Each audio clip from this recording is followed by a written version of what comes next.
the West Des Moines Chamber currently. I'll be vice chair and chair in 2020 and 2021. I'll be your moderator for this evening. First, just a brief word about the West Des Moines Chamber. We represent the business community in West Des Moines, and our members include the large corporate headquarters, the small businesses, the medium-sized businesses. Our members are the entrepreneurs and the thought leaders and the innovators and those emerging leaders. And the leadership of the Chamber believes it's really important for us to work hand in hand with the city to keep West Des Moines as a #1 place to live and work, and as a #1 place for young professionals and retirees to want to stay. So we're very glad to have you here tonight. Welcome. Thank you for coming out here.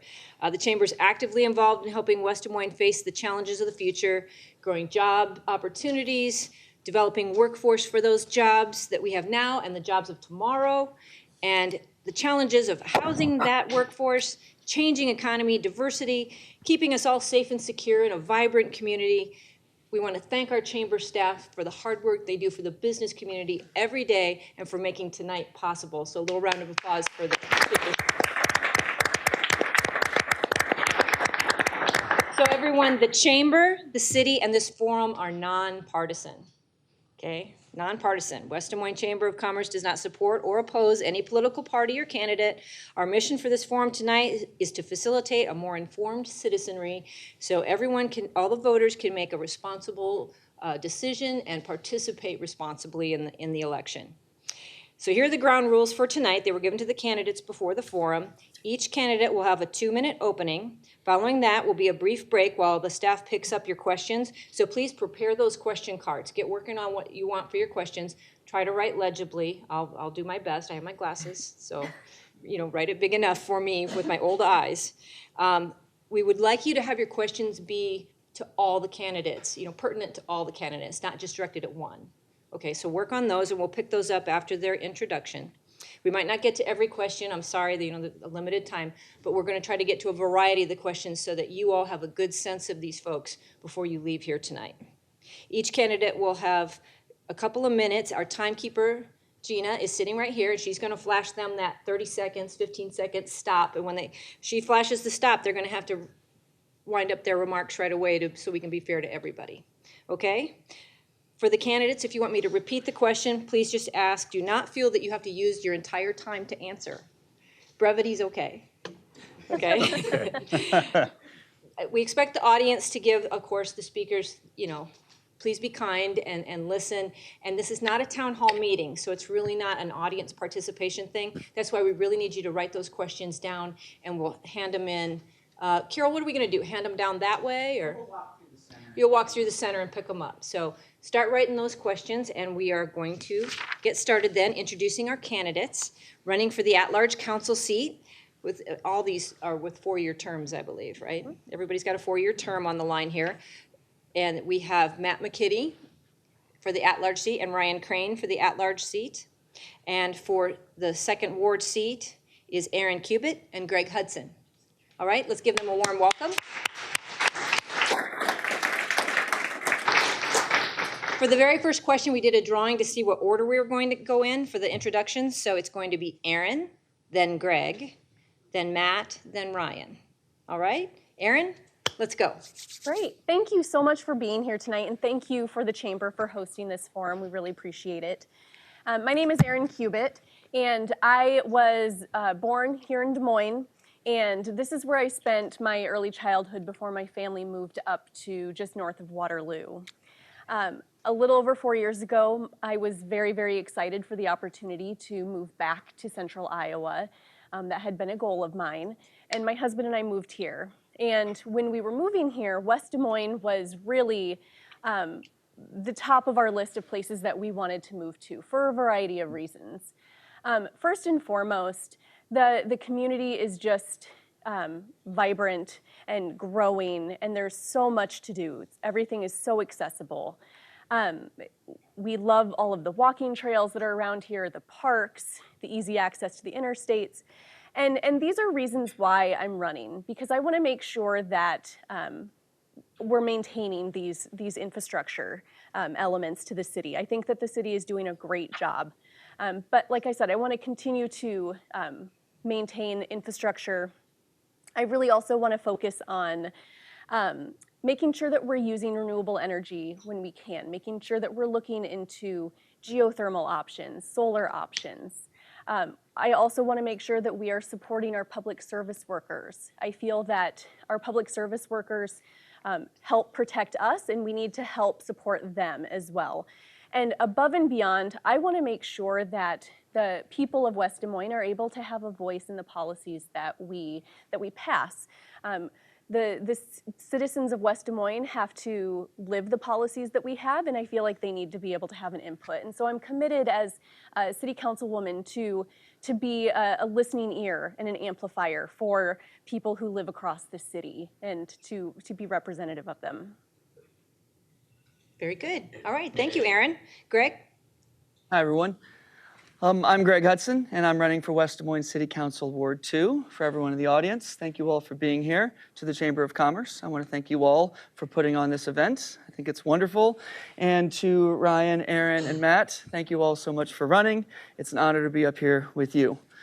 So I've lived in West Des Moines the last 14 years. I grew up in St. Louis, but my lovely wife, Kelsey, she was from West Des Moines. She went to Valley High School. And then after we met in college, she said, you should move up to West Des Moines, the greatest town in the world. And I said, okay. And we both got jobs teaching history at Valley High School. We've been there for more than a decade now. And our classrooms are right next door to each other. And we have a really awesome time teaching the youngest, not the youngest, but the young minds of West Des Moines. So we also have 3 wonderful children. And they all go to school right here in West Des Moines. Our daughter goes to school at Brookview, and our 2 boys go to school at the Montessori Children's House over off of 42nd Street. And I'm running for city council to make sure that West Des Moines, the most amazing town on earth, is continuing to go in the right direction, because I want to make sure to improve our quality of life. I want to make sure that our cities and our schools are working together. I want to make sure that our first responders have even more technology and training. I want to make sure we hold the line on property taxes. I want to make sure that we can have affordable housing and the best economic environment in central Iowa so that we continue moving forward. Overall, I want to make sure West Des Moines remains an awesome place to live so that when my kids grow up and your kids grow up, they're going to want to make West Des Moines their permanent homes for them to raise a family. Thank you all so much. Great. Thanks, Greg. Matt? Thank you. Thank you, Therese. Thank you to the Chamber for hosting this event. Thank you for everybody for being here. I'm excited to be here, and I'm really excited to be running for West Des Moines City Council in the at-large seat. I know a few of you, but there are a lot of new faces in the room, so I thought I'd start with a little bit of a background. I'm fortunate to have been a third-generation West Des Moines resident, and I grew up, born and raised on a farm in West Des Moines, and through that I have a strong connection and history to our community over the last 30 to 40 years. But even more fortunate than that, I have a chance to raise a family here. My wife, Mallory, is here tonight. We have 3 wonderful children that we chose to raise here in West Des Moines. By way of background, I'm an attorney with the Brown Winnick Law Firm. I help individuals, businesses, and nonprofit with their legal needs as well as their government relations needs. Previous to that, I served our community as an assistant Polk County attorney under the direction of John Sarcone. I had the opportunity for several years to assist with hundreds of misdemeanor and felony cases in Polk County, where I worked with our law enforcement and victims on different issues.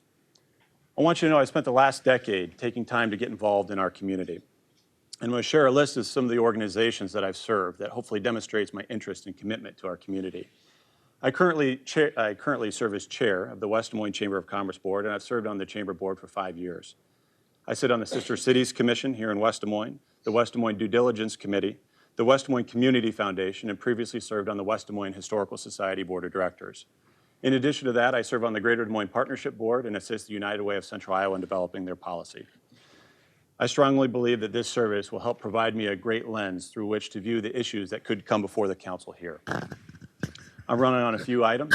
I'm running with the idea to fully support our public safety, police, fire, and EMS, making sure that they have the tools and resources they need in our community to enhance quality of life, connecting more trails, improving our parks, and creating more outdoor recreational opportunities, to hold the line on taxes, and to address affordable housing in our community.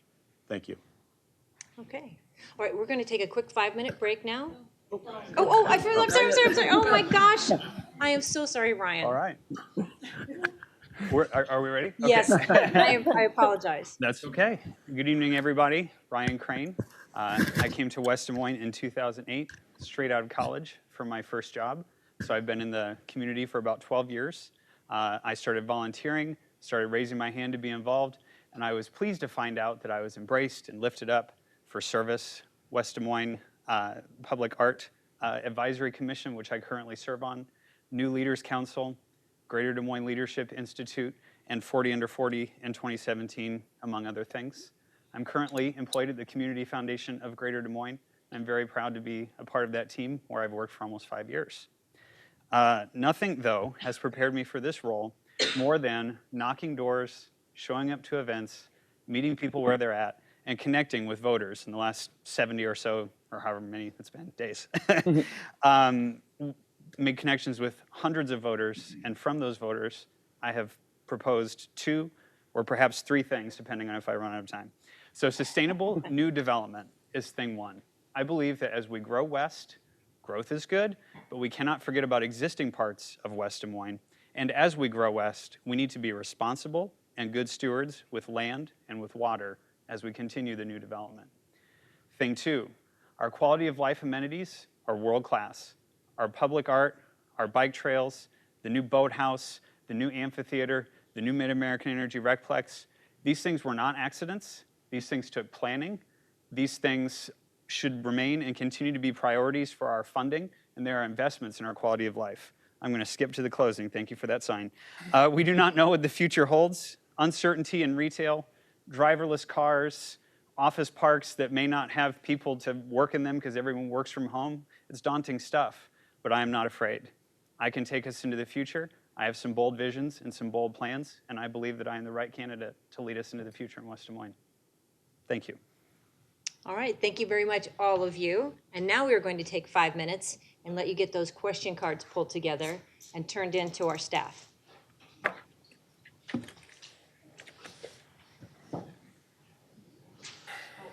Good job, team.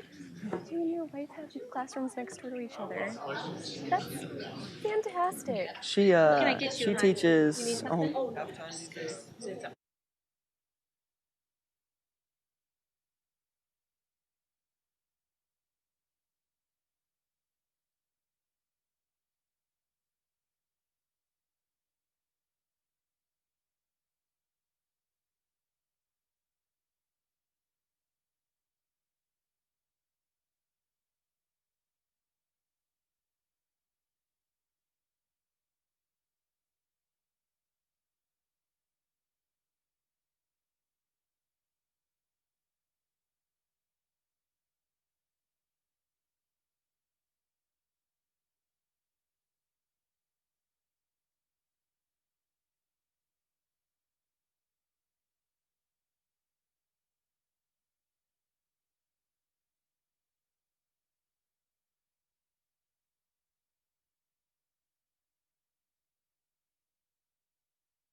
Affordable housing. Did you want to use the doc cam at all? What's that, hon? Did you want to use the doc cam at all? I'm just having a video for you. Oh, no, I don't think so. We weren't thinking about it, but thank you. Yeah, no problem. When you're ready to go, just give us a thumbs up and be in the video. Okay, I've got affordable housing, affordable housing, affordable housing. 1, 2, 3, 4, affordable housing. Probably take that. Wow. So there's some pretty wide open places, right? Yeah, there's like biggest challenge. Do you have anything that's like biggest challenge? Or when is the time you faced adversity?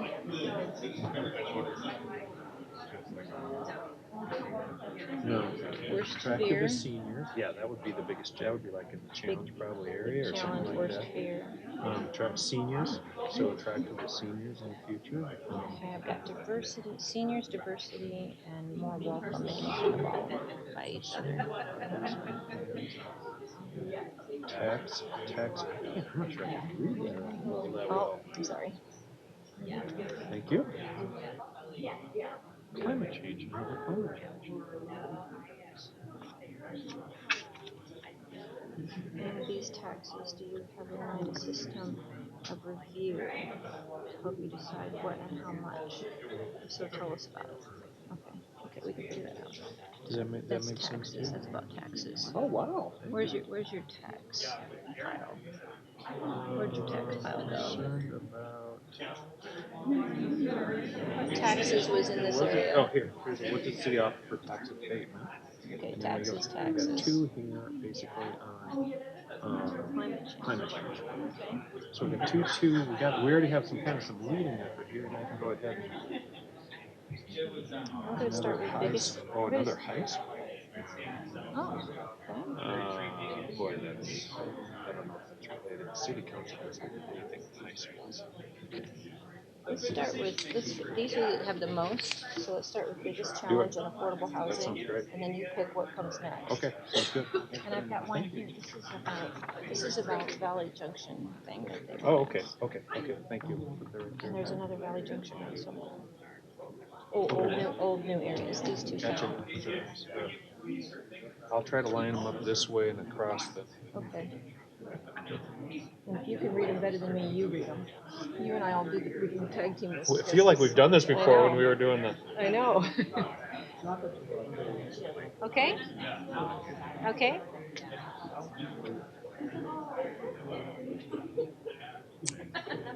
Okay, we're ready to begin. Everyone ready? Everybody a chance?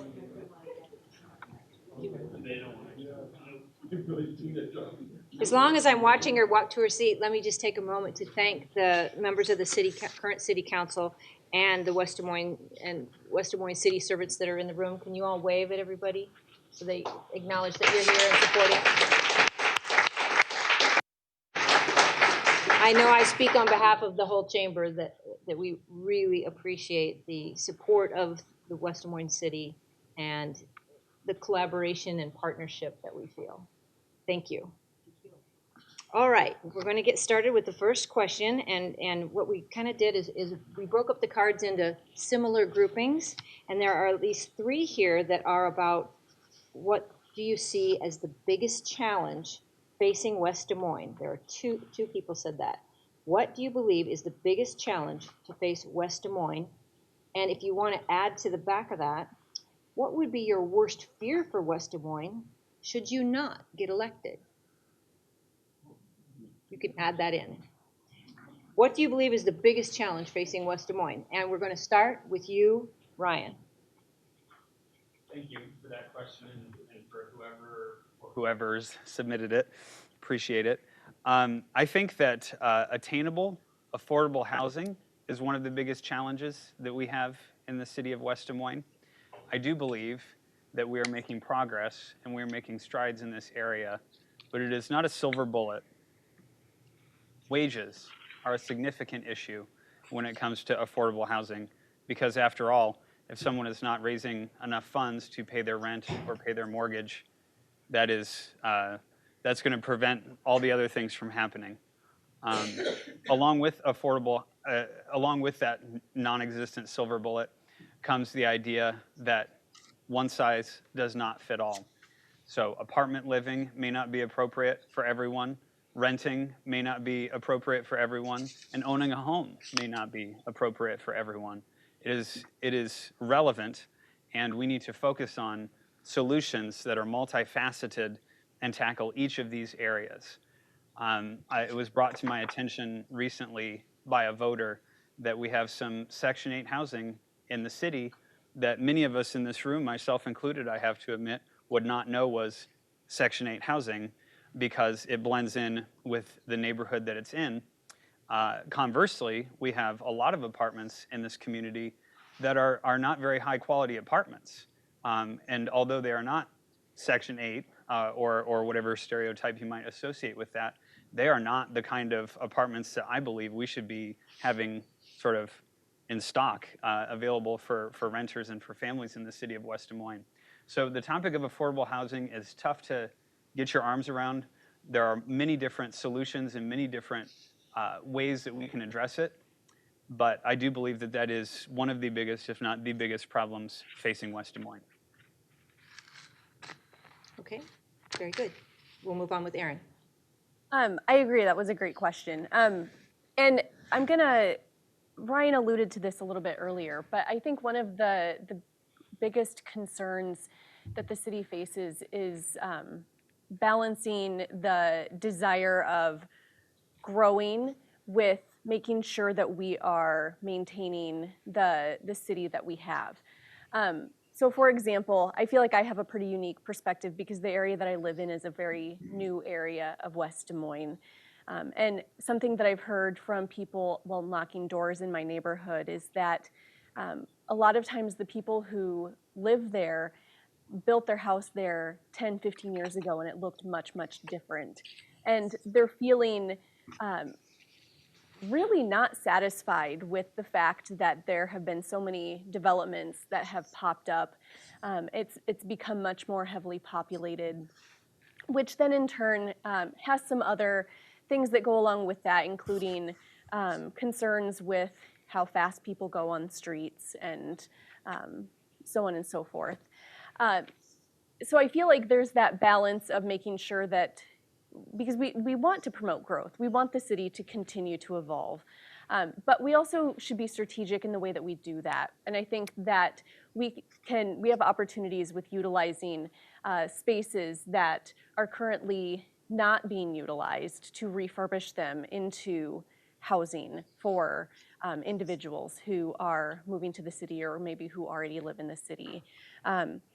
You know, there was a West Des Moines housing needs assessment done in 2018 that showed that the housing stock is increasing, ownership has decreased, and vacant housing has increased. And I think that this goes towards the need for affordable housing when 34.3% of renters experience cost burdens when it comes to housing. So affordable housing is another big issue. As far as biggest fear, people becoming complacent. I want to make sure people are involved in the decision-making process. All right, thank you, Aaron. Move on to Greg. I think the number one issue, and there are many, it's hard to do a number one, number two, number three here, but one definite challenge and opportunity facing us is growth. And we face a different challenge in West Des Moines than, say, our friends in Ankeny and Waukee do, because just to be blunt, they're growing percentage-wise much more crazier than we are in West Des Moines, but we still do have growth. But I think it produces an opportunity for much more well-managed and planned growth that we can plan out 5, 10, 20 years in the future. And I do give my commendation to the City Council of this year and the City Council of 4 years ago and 10 years ago, because I think they've made some very strategic decisions for the future. But as we consider the growth of West Des Moines, we have to consider affordable housing, we have to consider green spaces, parks, recreational opportunities, as we talk about the 5 Waters projects, as we talk about a 26-mile trail, a marathon loop around the city. These are all giant, not necessarily challenges, but they're opportunities that I think that having people on City Council who are thinking not just 1 year, 3 years in the future, but 5 years, 10 years, 20 years in the future. I think that, I think if we have smart planning and if we have balanced planning, Aaron had mentioned balanced, and I couldn't agree more. This idea of balance, because there are a lot of voices, there are a lot of different perspectives. And as long as we're in a place where we are listening to all stakeholders, I think we can move into a future where our growth can be managed in a very, very effective and a smart way. And also importantly, not forgetting the eastern part of West Des Moines that we in no way want to leave behind because we're so focused on growth out west. And thus our balanced approach really needs to take precedence here. All right, thank you very much. Matt. All right. Well, not unlike what maybe we've heard here, there are a number of issues. I don't think it's one particular issue. I think if we boil it down to one issue, one umbrella issue, and that is maintaining opportunity. And what I mean by that is we've had a lot of fantastic growth and opportunities over the last couple decades. And as a result of that, we have some challenges. And I don't think just one specific challenge. I've sat down with Chris Scott, our chief of police, and he's explained to me how the growth has fueled a lot of great things. But I was also, presented some growth challenges for the police force and the ability for them to size up to address the needs that our community has. And so I think, that's part of my plan is to fully support our public safety to ensure that, that doesn't become a problem. It's certainly a challenge, but make sure we stay ahead of that. Second, and this relates to kind of the older parts of our community, we got to maintain them. Valley Junction and other parts of our community where our history began with James Jordan and the Jordan House, we got to make sure we take care of older parts of our community. It does need to be a balance. We can't just focus on one part of the city. We need to focus across the city. So I think it's a challenge as things continue to move south and west. We can't lose sight of our history and the opportunities there. And then finally, I think affordability in general, and that's broken down into a couple different items. Affordability as it relates to taxes. I've talked and knocked countless doors where folks on fixed incomes have told me they cannot continue to live in this city if the taxes keep going up. So I think we need to certainly address that. And then additionally, affordable housing. As part of the chair of the West Des Moines Chamber, we hear about our businesses are unable to attract people to apply for a job because there's nowhere to live, and housing is expensive. So I agree. I think we have to address affordability, and I think we do that through holding the line and reducing our taxes and addressing affordable housing options in our community. All right, very good. Well, affordable housing is something that came up numerous times here. So I'm going to read these to you so that you can maybe narrow in on some of the specifics that people are asking about, because they would like to hear more of your ideas about affordable housing that are more specific. What is your stance on affordable housing, and specifically describe what you will do to address it? We consistently hear affordable housing for hardworking people. Please define affordable housing and hardworking people. What policies do you support that pertain to affordable housing accessibility in West Des Moines? Would you support a metro-wide plan to require that 10% of all new housing be affordable, defined as below 80% of the average area income? That's a little specific, but you get what they're after. They want to hear your specific ideas. If you own property beyond your home, would it be your goal, if you own property beyond your home, would it be your goal to have the most bucks or the widest public interest, such as affordable housing? Did I get that right, whoever wrote that question? Good enough. Yes, you did. Okay, thank you. Matt, I'm going to go right back down the line. Sure. So some more specifics about affordable housing. Sure, certainly. Well, I think it certainly is a problem. That's why I identified it as one of our challenges. This is an issue that I've worked on with the United Way of Central Iowa in developing some of their policy. And so, I've heard about it from a lot of different angles. I think there are a lot of different policies and different ways that a city can try to address it. Well, the city can't certainly address construction costs. The city can't control that. What the city can do from a regulatory standpoint is provide some flexibility regarding, for example, garages and basements, which may or may not be necessary. I know earlier this year, the City Council took up an issue relative to Valley Junction and whether people would be required to put up a garage if the house burned down or other things. And so providing some flexibility there, whether somebody is required to have a basement or not required to have a basement, those things go into the cost of housing. Similarly, while we can't control real estate pricing from a city perspective, one of the things that the city can do is address setback distances. So how big of a lot must you build on? If we have a 35 or 40 foot setback, can we have flexibility so we can put more houses in a same area? And when you do that, you lower the overall cost. I know I've talked with the city manager, and the city manager here has talked about potential options regarding tax increment financing. And if developers are going to reinvest in certain buildings, to upgrade them, housing stock that's been there for a while, perhaps providing opportunities for those developers if they pledge to have a certain percentage of their units be affordable housing, to partner with developers on those things. So I'm sure there are others, and part of this for me is knocking doors and hearing ideas and listening to folks, and I pledge to listen to all ideas and be reasonable in my approach. Very good, thank you. Go ahead, Craig. So yes, the issue of affordable housing. Just like all of us up here, we've been knocking on doors. And we have met a number of residents, some residents who are currently in Section 8 housing. And what I'm hearing from these specific voices are a lot of concerns that relate to Section 8 housing that is kind of drifting away in the situation that one woman was telling me all about. In 3 years, her current apartment is no longer going to be Section 8.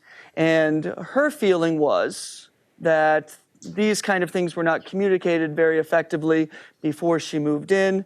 And one thing that I'm really thinking about when it comes to affordable housing is communication. The idea that our city and stakeholders and the residents of our communities must be aware of opportunities, whether it be opportunities for programs that the city has put in place, which I'm supportive of, to encourage affordable housing in the community. The communication on with both state and federal authorities, because the issue of housing, it's a complex one that faces all different levels of government. So what she was saying specifically was that the city and HUD had not communicated effectively with her and allowed her to make decisions for her future effectively. So bottom line, when it comes to affordable housing, I think it is a complicated issue, but if we can work together, if we can look at all options on the table, both federal, state, and local, I think we can come to conclusions that are going to be excellent for our residents. But most importantly, we have to be able to communicate with our residents what opportunities there are for affordable housing. And as long as we're doing that, we're at least in a step in the right direction for making this a reality in our community. All right, very good, thank you. Erin? I feel that there are several options that we can take. And first and foremost is to encourage low to moderate income housing development. And Matt mentioned this a little bit earlier, and the question specified 10% of the amount of housing that's being built be classified as being affordable in a certain range.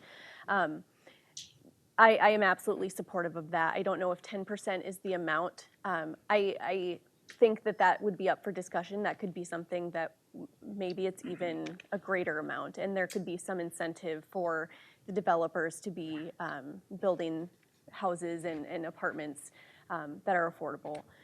Encouraging rental multifamily housing developments. There's also a need for the development of senior housing.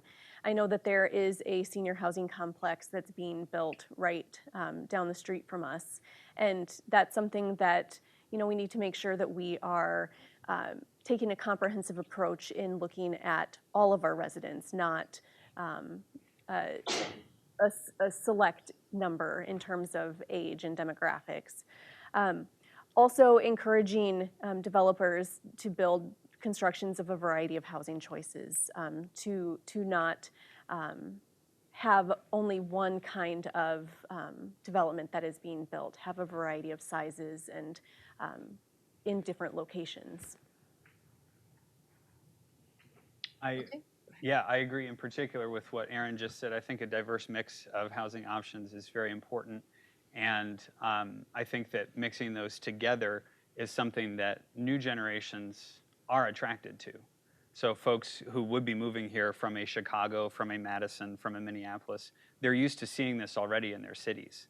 And if we can model that, and if we can show that that is the kind of attitude, the kind of forward-looking policy that we're willing to set forth, I think that would be a good example for us to set, and it could even perhaps set us apart from Des Moines and some of the difficulties they're having around coming to a consensus on affordable housing within Des Moines proper. I do agree with what Matt said as far as setbacks and looking very carefully at some of the policy choices that we can make as a city. It's kind of nerdy stuff. It's kind of in the weeds stuff. But Clyde Evans and others in city management are very adept at knowing what P&Z can and can't do. I'm not opposed to tax increment financing. I think that we do need to be open to incentivizing new construction. Property developers can't lose money on new projects. That's not realistic for us to expect. Where that funding comes from, I do think I may be different than some other folks up here. I do think that, much to what Greg said, that federal, state, and local grants should be on the table. I do also think that at the city level, we have some flexibility, not just even at the county, state, and federal level, but we as a city can get creative with how much we're willing to incentivize, how much we're willing to subsidize, if you want to use that word. I'm comfortable using that word, new housing development. Because if we don't, and we keep attracting workers, we may be putting our backs up against a wall. We already are at a point where we have almost twice as many people working in the city of West Des Moines as we have living in the city of West Des Moines. Did anybody know that? 135,000 folks work here every day and only about 65,000 live here. That's a little bit out of balance. And I think that if we want to continue, thank you, if we want to continue making sure that we attract new residents, we need to mix it up in the ways that I've just proposed. All right, very good. All right, the next set of questions have a little bit of a diversity and inclusion theme to them. So I'm just going to say, on diversity, please tell the audience why you think a diverse city workforce is important for the future success of West Des Moines. What are your views on equity and any specific steps West Des Moines can take to help ensure all residents, in caps, all residents have access to equal opportunity?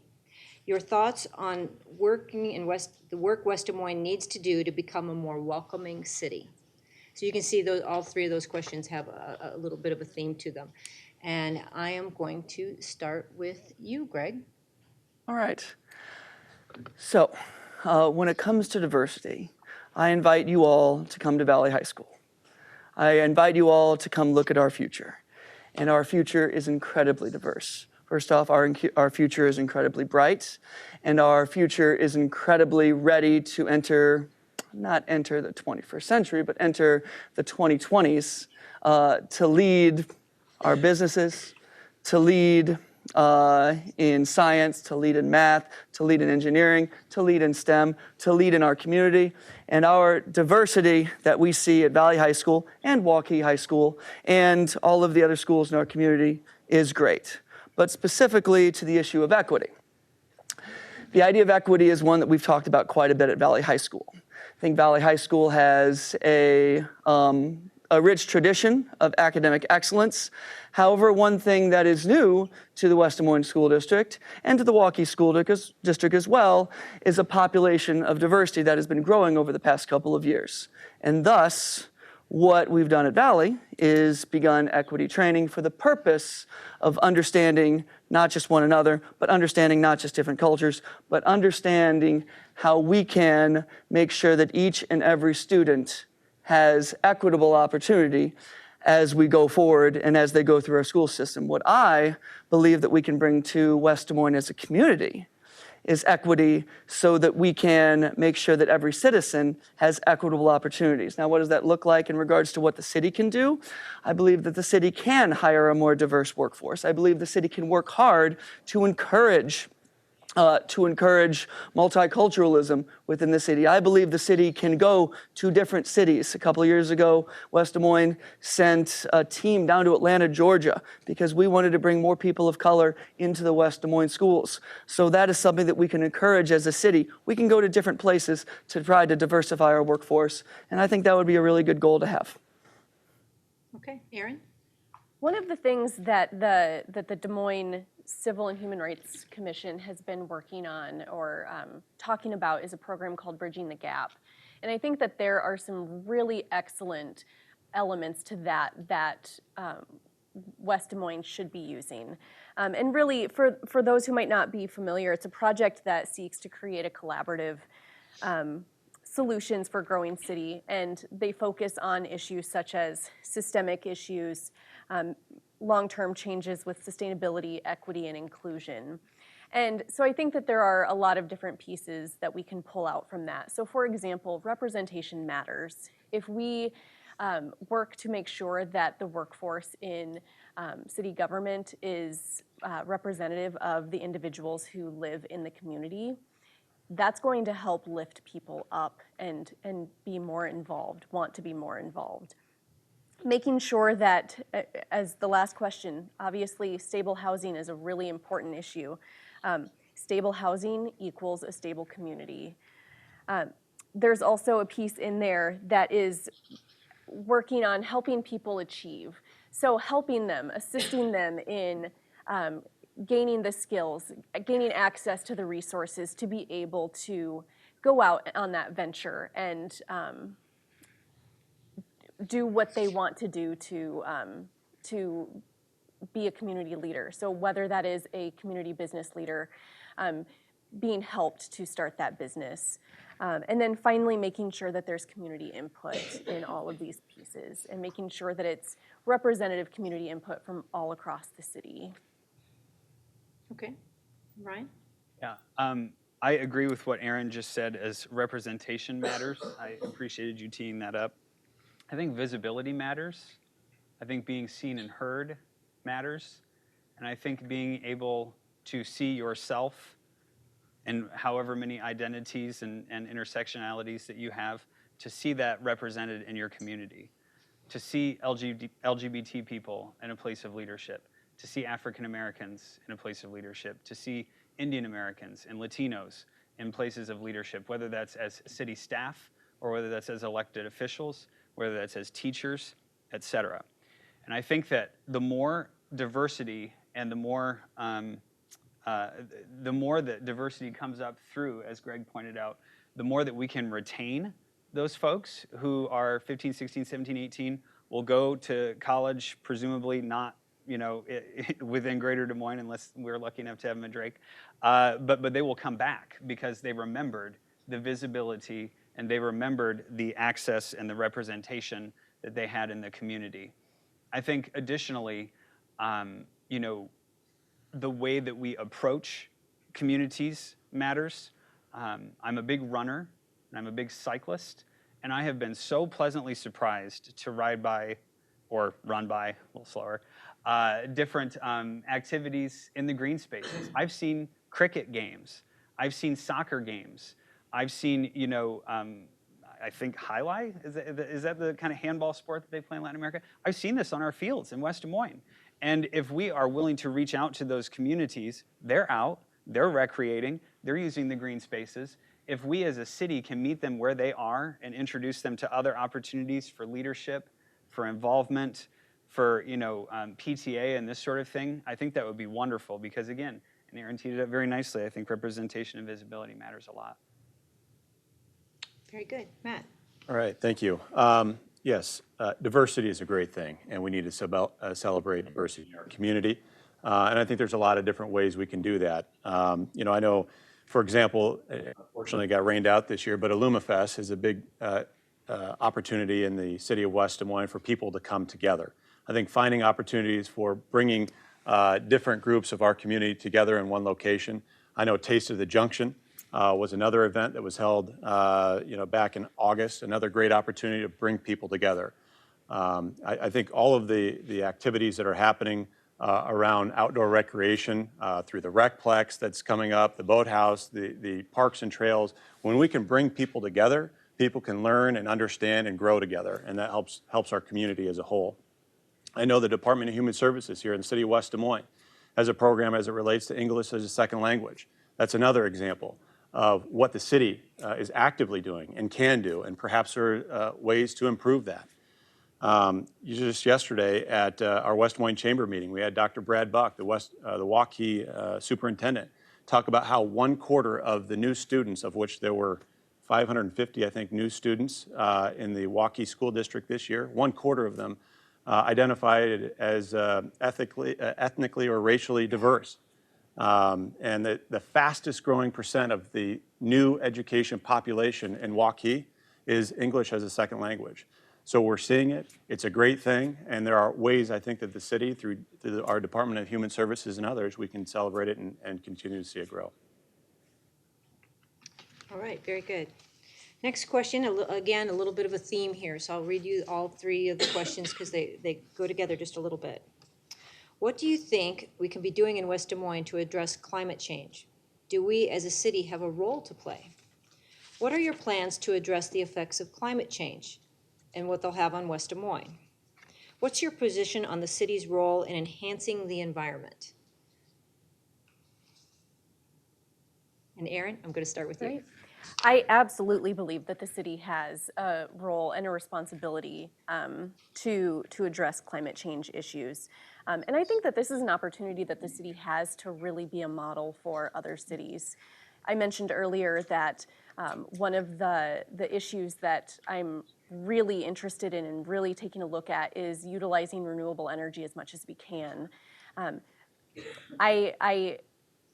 Again, when we moved to Des Moines, West Des Moines, I was very excited that our condo had geothermal heating for many reasons. So utilizing geothermal options, using solar options, making sure that any construction that's being built is built in a way so that solar panels could be put on it. Utilizing solar panels on city buildings, making sure that we are leading by example with that. I know myself, and I know I'm not the only person that gets really excited when I see that these options are being used because it makes it feel more attainable when you see it first person. And I feel like those are even just a starting point that the city can do. And Ryan? Yeah, I agree with what Erin said as far as the opportunity for solar panels. I have to admit I didn't track all that closely several years back when there was a big flare-up, no pun intended, about solar panels. Womp womp. But I do think that revisiting that could be on the table. I think that we're crazy to not consider solar. I think wind, adjacent to us, Madison County and others are doing a good job with wind. I think as a city, there are some practical things that we can do. I actually have 3 things that I talk to voters about on the doors that are practical and actionable. One is the greening of our city fleet. We have a lot of city vehicles. I don't know, maybe I can ask Clyde afterwards how many actually city vehicles we have. It's got to be dozens, if not hundreds. Do they all have to be Ford F-150s? I don't think so. And so can we look at greening up our city fleet? The second thing would be to look at the way that we pave and the way that we create flat surfaces for parking and for larger commercial footprints. Permeable parking lots and permeable blacktop are real. The technology exists today, and it can prevent runoff. It can prevent excessive heat. It actually, prevents in some ways some of the cracking and some of the fissuring that we see with concrete as it was traditionally poured some years ago. And then I think the third and final thing about how we can become greener as a city is to incentivize homeowners to make smarter changes. Education and communication, I think Greg said earlier, those are key. There are some very low maintenance ideas, planting a tree in your yard, turning your thermostat down a degree or 2 in the winter and up a degree or 2 in the summer. These make real differences in a cumulative way. And so educating our citizens about how they can create, a more favorable future or, a better future for our climate at home without mandates is very, very good. Matt? Yeah, I think, there are a few things that the city can absolutely do. And as I understand it, the city is in the process of doing a few things. I think part of this is recognizing we have, larger rain events. And so when the city is going and planning their development, making sure that we are putting in stormwater plans that accommodate and can address larger rain events. One of the other things that I recently heard was, the city is moving forward with the Recplex, and Ryan talked about larger parking lots. And my understanding is what the city's already doing there is, making sure that the water doesn't flow immediately off the parking lot and directly into the stream, but rather into an area where sediment can settle, the water can slow before it flows in to kind of additional waterways. And so slowing water, cleaning water, and doing things like that are things that we can do, I think, in our city and work with developers on as well. And I think green space is a big part of that as well. I'm talking with a lot of folks knocking doors. They'd like to see more green space, and we're seeing the city move in that direction. So when we moved to West Des Moines, we built a house. This would have been back in 2007. And then 3 years ago, we moved again and we built a new house. And one thing that Kelsey and I had talked about was, is there any way that we could personally make an impact? And so we decided to install geothermal in our house. We're only one of the only ones in our neighborhood who chose to do that, but it was seen as a small step. And I think everyone kind of agrees on that, you know what, if we have individuals making small steps that can make larger change when cumulatively put together, I think that makes a big difference. But anytime that we're communicating with our citizens on ways to keep their homes more energy efficient, their apartments more energy efficient, I think that's important. We can have a partnership with MidAmerican to ensure that the city and MidAmerican can work together to communicate those things. In regards to specific city things, I think there's two things that come to mind immediately, and Matt spoke to some of them as well. But if we're going to be expecting future flooding events, we need to be working with the engineering department of the city to ensure that we have proper levees, that we have proper stormwater, that we have proper retention ponds. When we think about the flood of 1993, floods of 2008, we think of down at Raccoon River, there's new developments going on there, but we are planning ahead of time just in case we have another 100-year / 500-year or 1,000-year flood. So those are important plans to make. Finally, green spaces. In the 1930s, Franklin Roosevelt encouraged Americans through the use of the CCC, the Civilian Conservation Corps, to plant 2 billion trees. And between 33 and 41, the U.S. government planted 2 billion trees across these great United States. I believe that the increase of green spaces, both public green spaces and also private green spaces in the form of planting a tree in your yard, that can make a big difference on the small level, and those can have cumulative effects. All right, very good. So this next question, it goes to seniors and retirees. What can West Des Moines do to be more attractive to seniors and retirees? You know, we do hear a lot of talk about, young people and millennials and keeping the workforce and all of that, but what about the other end of the spectrum? And I started with Aaron last time, so Ryan? Yeah, thank you for that question to whoever asked it. I think that we might be surprised to learn that there is a service already provided by the city that takes seniors out on recreational opportunities, inclusive, with a bus provided and transportation and everything, to different attractions and different points of interest throughout central Iowa. I think expanding those kinds of efforts is helpful.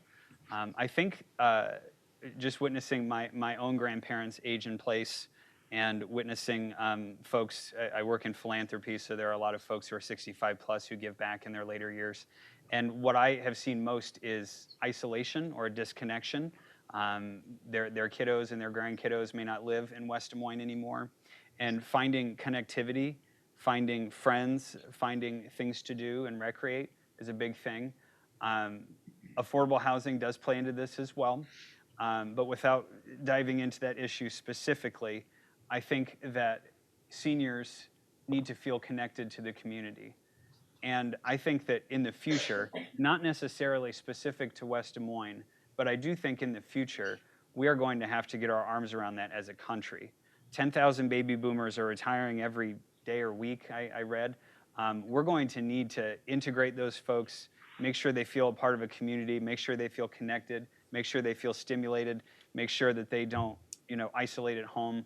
It's going to be a big, big thing in the next 10 or 15 years. And if we as a city can figure out a way to lead on that issue and be an example for not just other metros in the area, but maybe even, regionally or across the country, that would be a really cool experiment, if you will, for us to work with ways that we can help seniors explicitly, programmatically feel more connected to the community. Thank you. Matt? All right. I've talked to a lot of seniors, and I mentioned this earlier while I'm knocking doors. And the one thing I keep hearing, and I think the question lends to it, is a lot of seniors are on fixed incomes. And so their income doesn't go up, but their property taxes do. And that's an issue that the city can be directly involved with. I think the city council this year has already taken steps to lower our levy rate. And I think that there are opportunities to continue to do that so long as we're not sacrificing other city services and benefits. So I think that's one thing that the city absolutely has control over and can explore. I think the other thing is, I mentioned Department of Human Services earlier. The Department of Human Services yearly services roughly 1,600 households, many of whom are elderly in our community. And so exploring what other opportunities DHS, Department of Human Services here in West Des Moines, and by the way, West Des Moines is the only city in the state of Iowa with a Department of Human Services.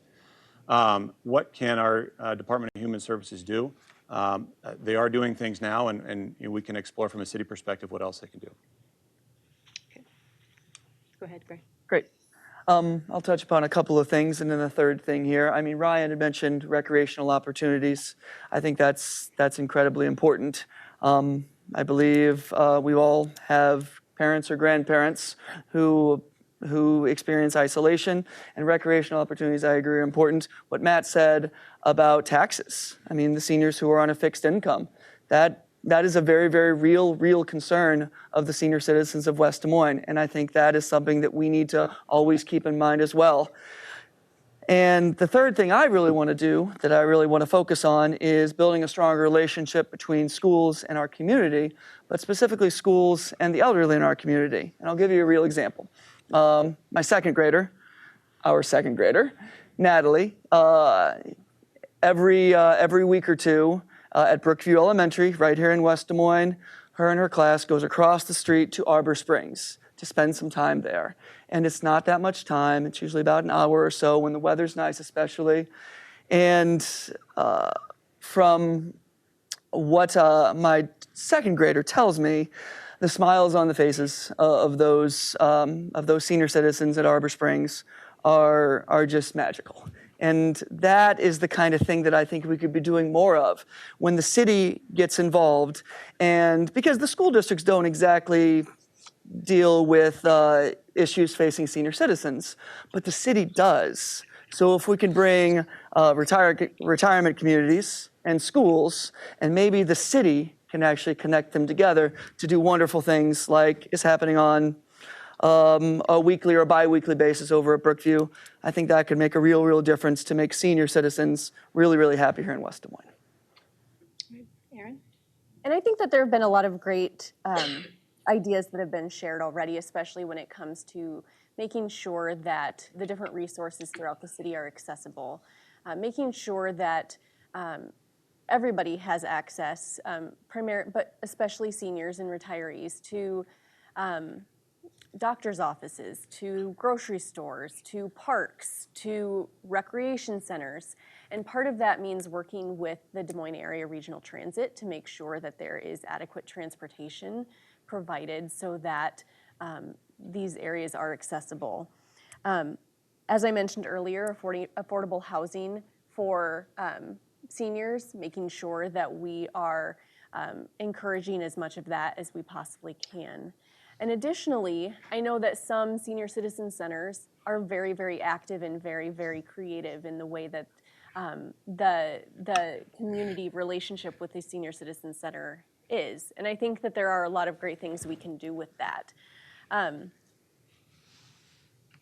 think any opportunity we can to really encourage access to resources and to community is paramount on this. Okay. Ryan? I believe I led on this. You started with that one. All right, next one. So this is about taxes. One person said, why does the city offer tax abatements to corporations who can afford to move here without them? And another person expressed there are so many programs and demands and on the taxpayers, and people are striving under the burden of paying all of these. So do you have in mind a system of review to help you decide what to do and how much? And if you do, tell them about it. Okay? And Ryan started last time, so Matt, you go first. Thank you.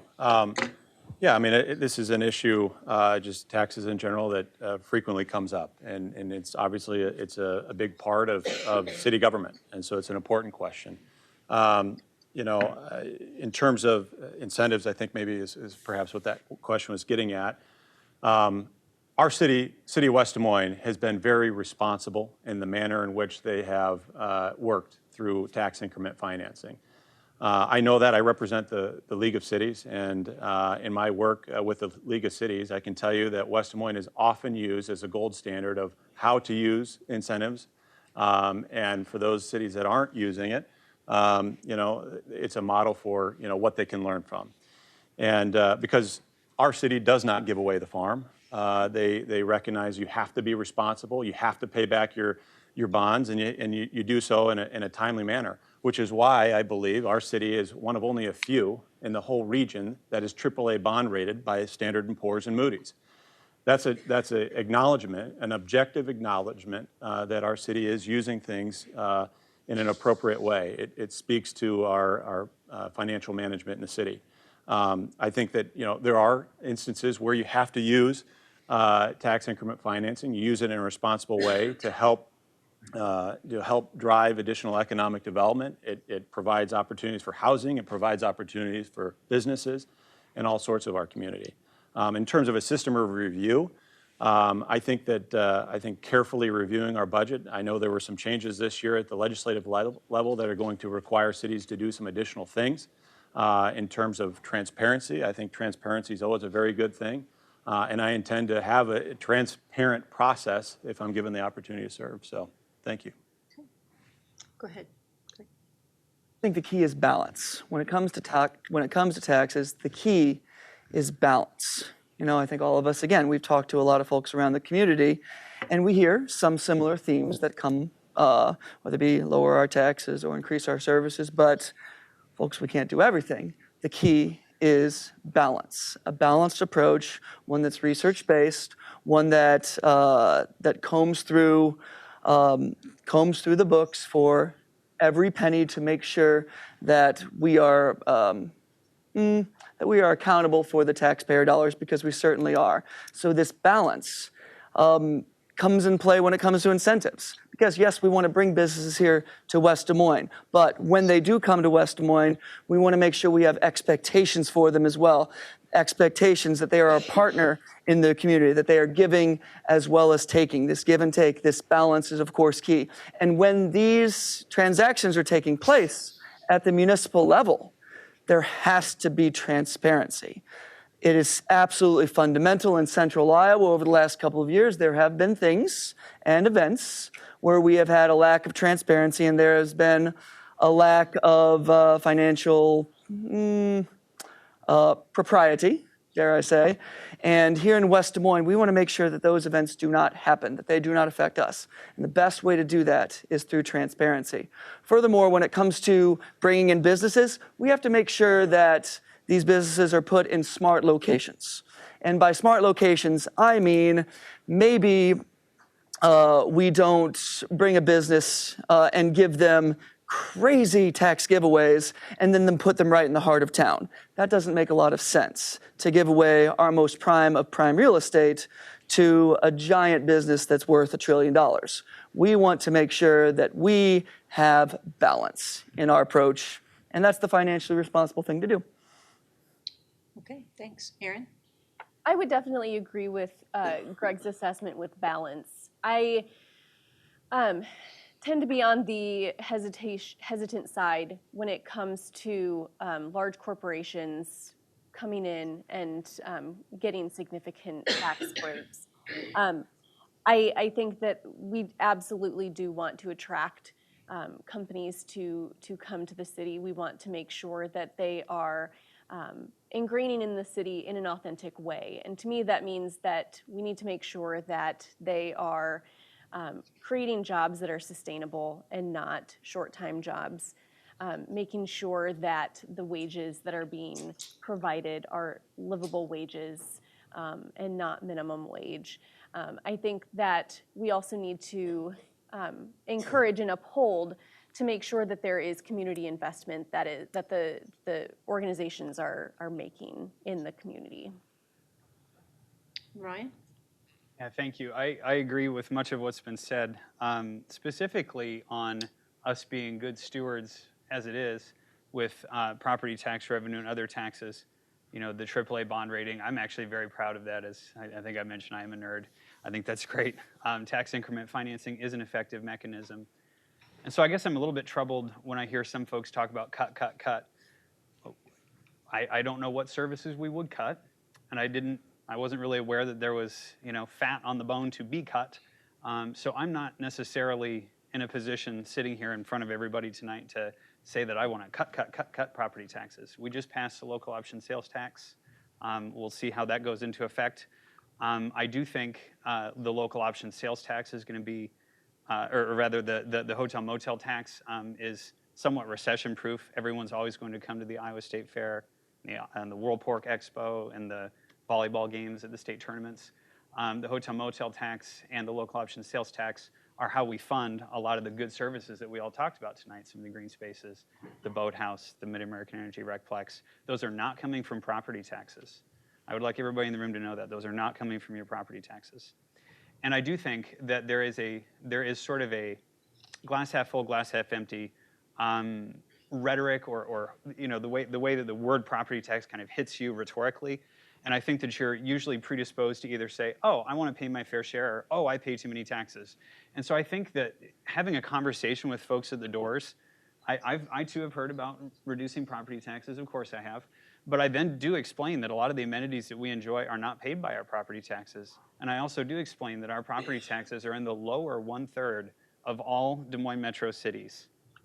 Everybody hear that? The lower 1/3 of all metro cities. That coupled with our AAA bond rating, I'm not sure that just from a rhetorical standpoint, it does me much good to sit up here and promise to cut property taxes. All right. Thank you very much.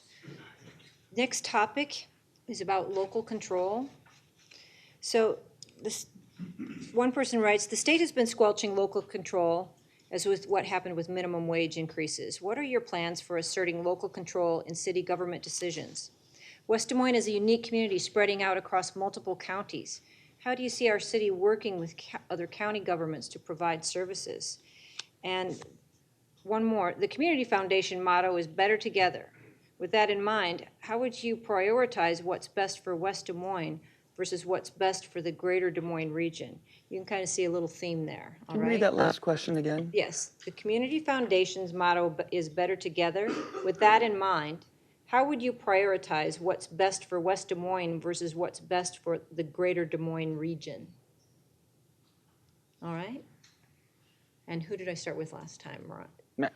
Matt did, so you get to go first, Greg. All right. So local control. As I've mentioned, I'm a history teacher. And right now we're in the Revolutionary War era. We just won independence, America. And the thing that we talk about a lot at the very, very beginning of this country is local control.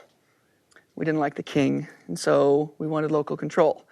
And then we liked our state governments, we liked our local control because it was the people who were closest to home. It was the people who knew best for what's best for the community here. And so when it comes to whether it be a federal government, whether it be a state government here, trying to, tell West Des Moines or any local community what to do, that always gives me a little bit of a pause. And I think traditionally the state of Iowa has been a very, very home rule supportive, local control state. However, given that we have seen changes in the past couple of years, what we need to make sure that we do is forge relationships with our state legislators, forge relationships with our governor so that we can ensure that West Des Moines has as much autonomy as we believe it should, because when we talk about the people who sit up here in front of the city council, these are our neighbors. These are our neighbors, these are our friends, these are our soccer coaches, these are the people who are making the decisions that really affect the day-to-day life as much as possible. So what I always believe as a teacher is communication, all right? Understanding, reaching a common ground together. So when it comes to local rule, when it comes to home rule, when it comes to local control, and what's best for West Des Moines, we have to communicate with our legislators that, hey, if we want to go in a certain direction, we want to make sure that we are able to do so. And that takes communication, that takes encouragement, and sometimes it even takes guts. Erin? I was really disappointed during the different legislative sessions when the legislature took that local control away from municipalities in terms of raising the minimum wage and also welcoming cities.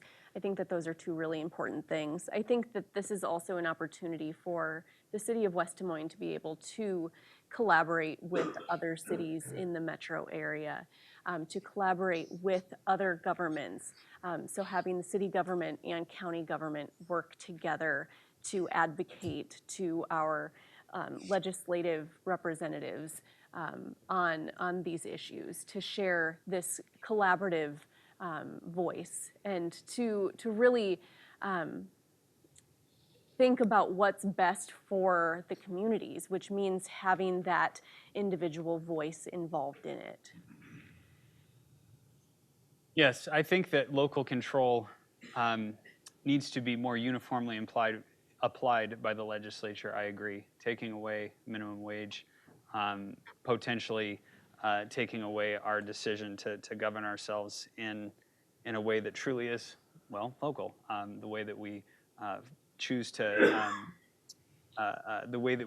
to maintain our independence when it comes to the kind of city that we want to be, but also our ability to control our own resources, like our water, our ability to speak up for ourselves when it comes to sharing our resources. We should be able to dictate our own terms on working with, Westcom is actually a good example of this.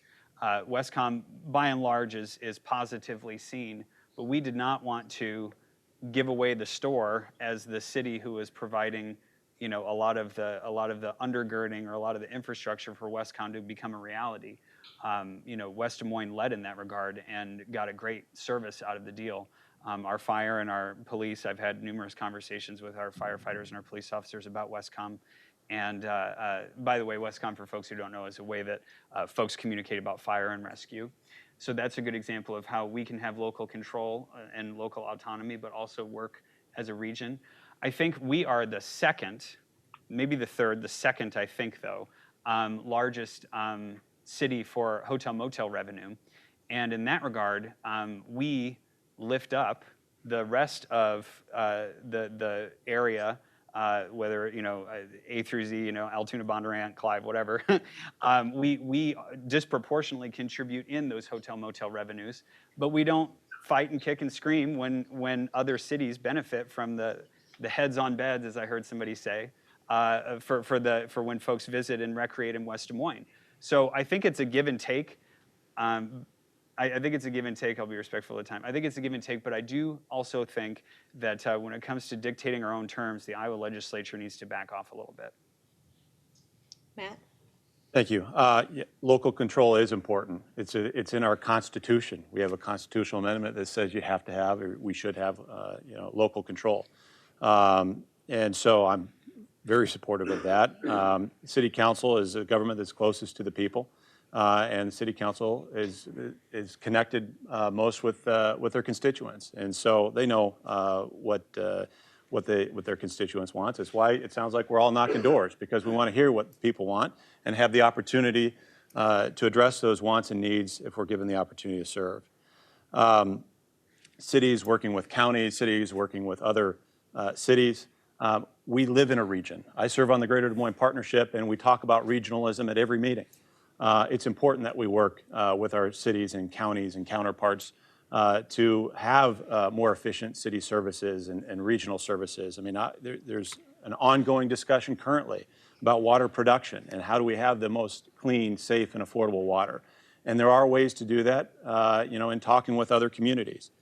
And better together, the saying makes sense. I mean, I think there are ways in which we can work with our neighboring cities, our neighboring counties to find opportunities. But I'll tell you, as it relates to the final kind of question, how would you balance that? I mean, if I'm given the opportunity to serve, I'd be serving the residents of West Des Moines. And I would certainly look to work with other communities, but at the end of the day, it's the citizens of West Des Moines that put me there, and that's who I would represent. Very good. Well, you guys are awesome because it's 7:55, and that means it is time on my, and thank you very much. Thank you for all the questions. I'm sorry we didn't get to every single question. It wouldn't surprise me if these folks would be willing to answer the questions we didn't get to after we're all done. So let me ask you to do your 1-minute wrap-up, and I am going to go in reverse order from our beginning. So Ryan, will you begin? Thank you to everybody who showed up in the audience this evening. I have to thank everybody before I start with my final remarks on that. And thank you to the Chamber of Commerce for hosting the event as well. I am not a real estate mogul. I am not a high-powered attorney. I do not come from a long lineage of Central Iowans. And all those things are good. And none of those things, are things that I can change. So I do want to say that I would be different in a key way. I would represent all West Des Moines residents. All West Des Moines residents, regardless of how much money they make or where they live. I've been endorsed by AFSCME. I've been endorsed by the West Des Moines Police. I've been endorsed by the South Central Iowa Federation of Labor. I've been endorsed by the Asian Latino Coalition. I have the support of the LGBT community. And I have the support of the alumni network of the New Leaders Council. I would be a different voice, a different perspective, and I do believe that I would be able to take us into the future for the next generation of leadership. Very good. Matt? Thank you. First, I'll make clear that I, too, will represent all of the constituents and all the residents of the city of West Des Moines. I've knocked hundreds of doors, and I'm going to knock hundreds more. And I know one thing from all of that, and that's this. You want a council person that cares and is going to be responsive. I can assure you I care deeply about this community and about all people in this community, and I will be responsive. You want a council person that has a background that ensures a thoughtful and reasonable approach, a background that will provide that. I have that background. I've served on several community organizations. I've lived here my whole life. I understand the history of our community, and I will be a reasonable and balanced approach on the council. I've been involved in this community in a very significant way for the last decade. I want you to know that no matter the issue, no matter the time commitment, I'm in this to advance our community and to continue the momentum we have. My family chose to live here, build a life here, and I want to make sure that 25 years from now, when my children, your children, the children anywhere are choosing where to live, work, raise a family, and enjoy the outdoors, that they choose the very same community that you and I chose, West Des Moines. I humbly ask for your vote on November 5th. Thank you. Greg? Thank you all for being here. I wanted to thank Ryan and Aaron and Matt as well. Thank you to the Chamber of Commerce. It's wonderful to see so many people here tonight, and I appreciate your questions and I appreciate your thoughts, and I look forward to speaking to you afterwards. I've lived in West Des Moines for the last 14 years, and it has been the best 14 years of my life because it is where me and my wife got married. It is where our first, second, and third child have been born, right here in West Des Moines at Methodist West. It is where we bought our first home. It's where we bought our second home. And if you elect me on November 5th, I am committed to representing all of the people of West Des Moines, not just in Ward 2, but everyone in West Des Moines, because on a daily basis, I work with the young people and our youngest and most treasured people of West Des Moines. And I want to make sure in 5, 10, 20 years, they're going to come back here and make West Des Moines a home. Thank you so much. Very good. Aaron? In my professional life and personal life, I've seen the power that people have had when they've been able to talk to their lawmakers, whether it be local government or state government or federal government, and advocate for the issues that they believe in. I've also seen the impact when those issues have fallen on deaf ears. And that's why I am committed to making sure that every community in the city of West Des Moines is represented and that people are included. I think that this goes well beyond just being an open ear. It's seeking out feedback from individuals, being very active in getting the information, the viewpoints from different people all across the city. This is crucial to me. When you have a system of government where people are involved, people understand the decision-making process, that's paramount to a well-run government, no matter what level of government you're talking about. And I am committed to doing that if elected on November 5th. Thank you. All right, thank you very much. Thanks to all the candidates for their participation tonight and for your willingness to run. It's a big thing to step up. And so I think we all appreciate that all of you are willing to step up and represent us. We thank our hosts, yes.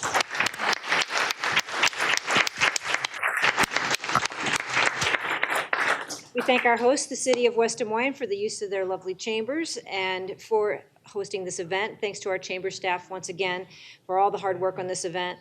Thanks to the audience for coming. This is very important. We really appreciate it. And we want to remind you, like Aaron just said, to get out and vote on Tuesday, November 5th. We're adjourned. I feel like